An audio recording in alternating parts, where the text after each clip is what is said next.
What's going on, everyone? It's me, ya boy, Alex the Rambler. Today, I was going to be, hopefully, in an appropriate World War II outfit, and one has turned up. It's just not the correct one. I don't have the budget for another one, and this hat is very irritating, but at least the skirt is freeing, you know? But if you've clicked on this video, I'm sure you're wondering, Alex, why are you in this outfit, in this space? Well, it was meant to be a green screen, but I don't have the budget for one. It was meant to be an army outfit for a male one, but again, it didn't turn up. This one did, so you get to see a little bit of thigh, apparently. But hopefully this is going to be the start of a new series where I go over various periods in history and give you some interesting, not very well-known facts about the period. And today I thought it would be great to start off with World War II. If you'd potentially like to see more, let's try and get this video to 10,000 likes, and you know what, leave a comment with an interesting fact. Let's not have them all be about this. Please? So hopefully on this side of the screen you'll see the facts right above you, if all goes to plan, if I've edited correctly. And I am in an attic, because this is the only place I have to film at the moment. Oh my god. Oh my god, what is the But let's crack on. So something you may or may not know is the start and end dates of World War II. You probably know that it started in 1939 and ended in 1935, but the official start date of World War II was the 1st of September 1939, and the end date was the 2nd of September, so that's 6 years and 1 day.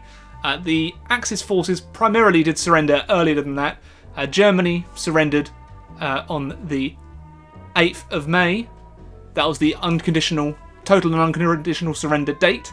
But the Army Group Centre resisted in Prague until the 11th of May, and then the war continued on the lesser known, at least lesser taught Pacific side until September.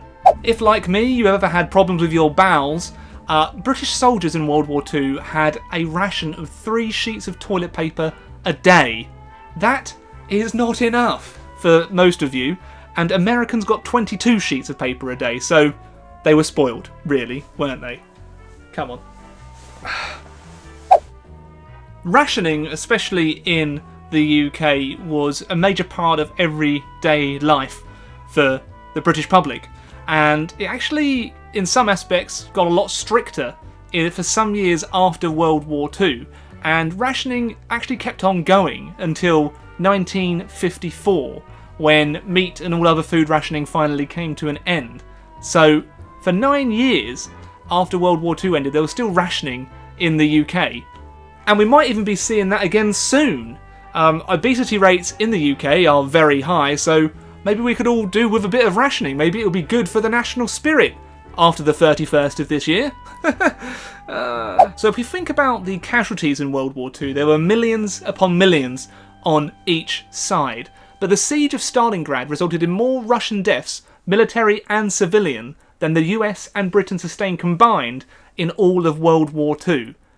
The Eastern Front would have absolutely annihilated forces on both sides, and it's crazy to think the amount of millions that perished, including civilian. So you may already know this one, but I still think it's kind of fascinating how this occurred. Although fighting actually ended officially in 1945, Hiro Onoda, who was an Imperial Japanese Army intelligence officer, he didn't actually surrender. He kept his post going for another almost 30 years in his position in the Philippines. So his former commanding officer had to come to the Philippines personally in 1974 to end his service. Bonkers!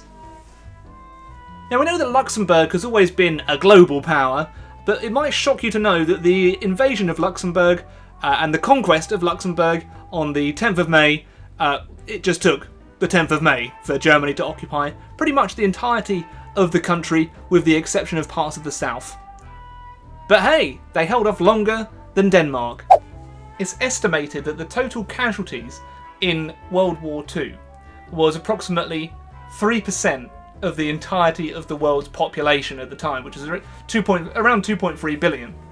So that means the casualties were between 70 to 85 million soldiers and civilians in total perished. Civilian deaths approximately between 50 to 55 million, and military deaths between 21 to 25 million. It's mind-boggling. I'm going to put my leg down. It's mind-boggling to really think that the population of Germany today was completely wiped out of the face of the earth over the course of 6 years. On a bit of a lighter note, and all of you from the USA were probably taught this in school, but hamburger was changed during WW2 to the name Liberty Steak, so it didn't really become associated with Germans anymore. I don't know how you call it a steak though, because it's a beef patty, right? It's not actually a steak. But hey, liberty! It wasn't just German aircraft bombing Britain throughout the war. There were actually guns emplaced on the French-occupied coast that had a surprisingly long range and could accurately target various towns across Kent. One of the German guns is claimed to have had a maximum range of 71 miles, or around 115 kilometres, and shell fragments from that gun were found near Chatham in Kent, which is near to where I grew up, which is kind of bonkers because Kent it's only about 25 miles. Sorry, Chatham is only about 20 to 25 miles away from London. So I believe that the Germans were also designing a gun which would have been able to accurately hit London. The range of the guns were just... imagine the size of that weapon. Big. Now, while there was huge innovation in terms of weaponry in World War II, there's one country which didn't have a whole lot of success with its tank building program. That would be New Zealand and the Bob Semple tank. It was this weird design built from corrugated iron and on a tractor base. These tanks were a civilian effort to design and create a means to protect New Zealand from Japanese invasion. It never entered full production, surprisingly, and it only had its main armament of Bren light machine guns. There was no actual main turret gun for the Bob Semple.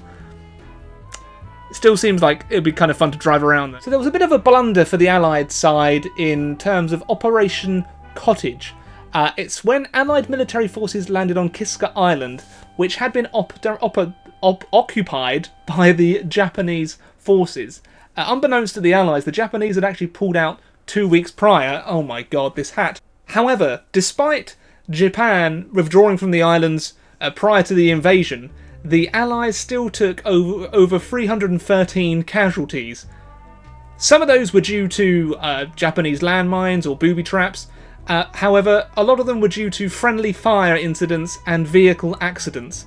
Now, that is kind of bonkers when you think about it, that the Allied forces seem 300 casualties as the result of mainly friendly fire and vehicle accidents.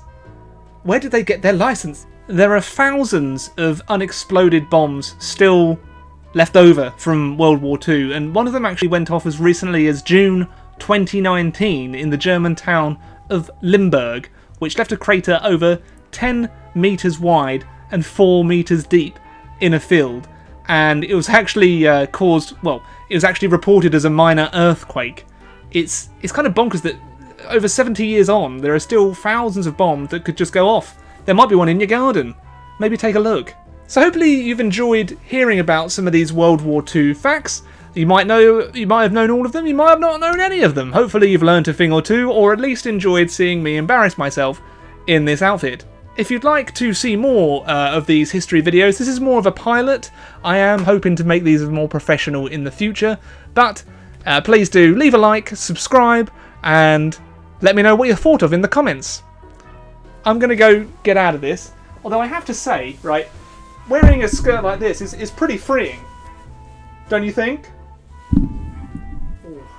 It's all polyester though. It's all polyester though, so it's really itchy. It really, like, oh jeez.